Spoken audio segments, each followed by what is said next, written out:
what we're going to be doing, what's more important when you dribble, your feet or your hands?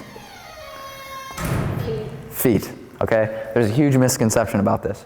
But obviously there are times when we want to do stationary ball handling dribbling drills, right? But if I had to pick moving ball handling drills or stationary, which one do you think I'd pick? Moving, okay? Because that's what we do in a game. You have to have the ability to move your feet and your hands. You know the coordinated jumps thing we do? It's the same exact concept. Your feet and your hands have to be fluid. So we're going to be doing a 2-ball dribbling drill, okay? And when we dribble, do we pound it as hard as we can? Why? Yeah, so you can get better, but... Well, think, what's the difference, Vinny? Faster, right? Do you want to dribble faster or slower? Yes, should be an easy question, right? So we always pound when we dribble. Some things you can think is break the floor or be loud, right? If you physically think you're trying to break the floor, you think you're going to pound as hard as you can? Yes, so that's what you should think whenever you're doing dribbling drills.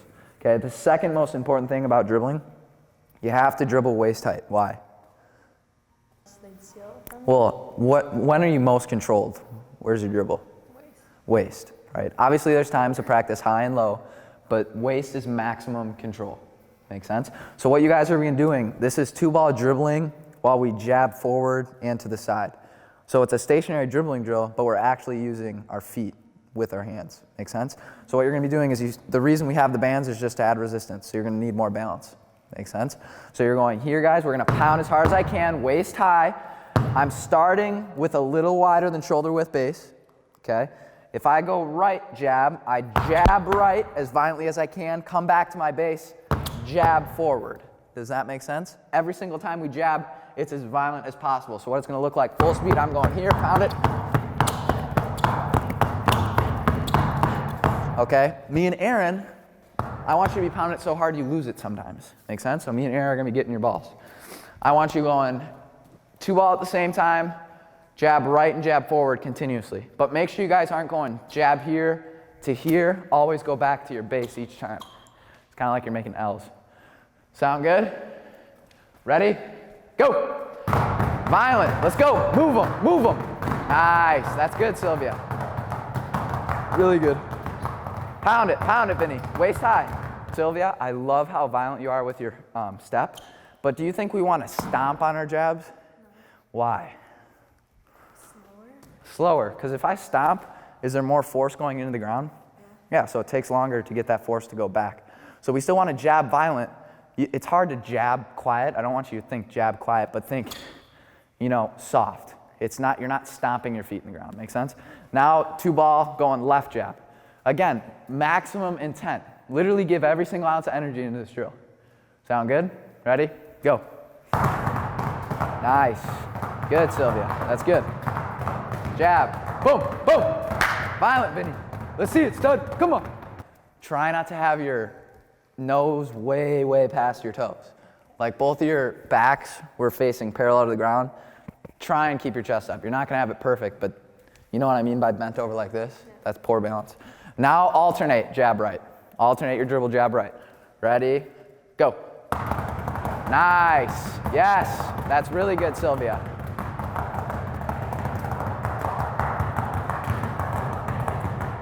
Yes, sir, Vinny, come on. Quick break, and now we're going the other way. How do we build stamina? Quick bursts of energy and then break. People think that if you're trying to get ready, you should go on long runs. Long runs aren't going to build stamina. It's those quick bursts of sprints, break. Maximum intent. Because if you go on for a 5-mile run, is that last mile going to be 100% of your energy? No, you're going to be completely gassed. You know what I mean? Now, have we done left yet? Okay, go left. Ready? Go. Nice. Really good, Sylvia.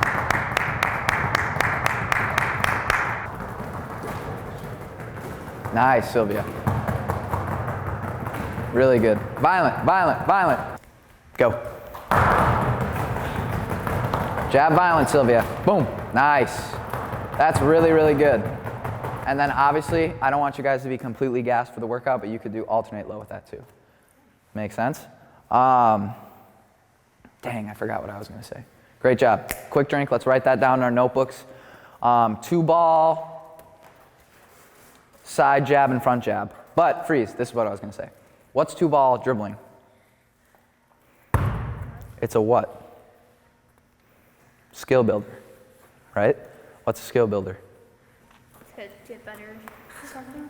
So, do you use 2 balls in a game? No. But you know what I mean? So we're enhancing our skill faster of dribbling by just using 2 balls.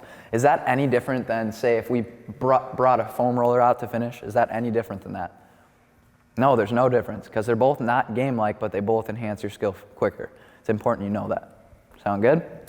Write that in your notebooks. Good job. Thank you so much for watching, Gatekeepers. I really hope you took notes on that episode. Every single little detail we talk about is extremely important.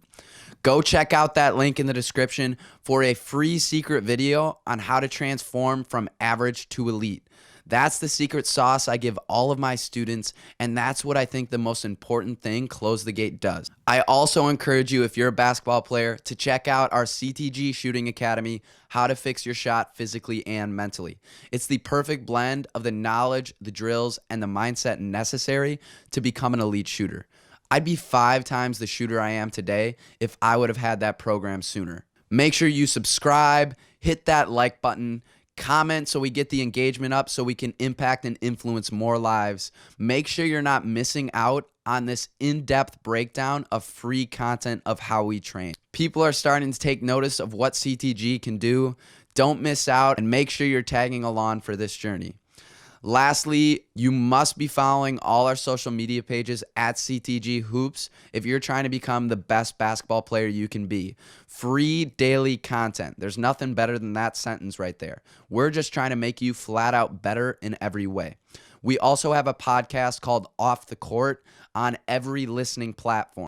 Go check that out if you're trying to become the best player and person that you can be. Because for some of us, basketball is going to end sooner or later. But what really matters is what we learn and how the life lessons in basketball coexist to make us the best person we can be in the future. That's really what the podcast is aiming for, making you the best player and person. If you guys have any questions about absolutely anything, do not hesitate to reach out to me, Coach Jack, 608-201-7384, or you can email me, jackhummel12@gmail.com. I will seriously answer any of your guys' questions, something you're struggling with, whether it's basketball or life. I'm going to be here because I want to make you guys flat out better in every single facet of your life. Until next time, Gatekeepers, I'm out. Peace.